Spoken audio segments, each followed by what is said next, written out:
Hello বন্ধুগণ, তো সেদিন হঠাৎ করে একটা ট্রিপ প্ল্যান হয়েছিল। আর আমি, দাদা, বৌদি, আমার বর আর আমাদের এই পুচকু সোনা মানে মাহি সোনা, আমরা সবাই মিলে যাচ্ছিলাম হঠাৎ করে মায়াপুর। আর আমরা ছিলাম গ্রাম বাংলা হোটেলে।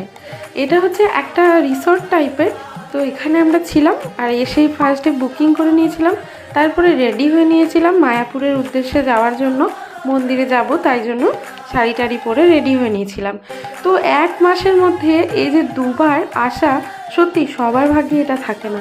আমাকে শ্রীকৃষ্ণ এমনভাবে টানাচ্ছে যে আমি তোমাদের বলে বোঝাতে পারবো না। শ্রীকৃষ্ণের কৃপা না হলে এত তাড়াতাড়ি এই দুবার এখানে আসা সম্ভব ছিল না।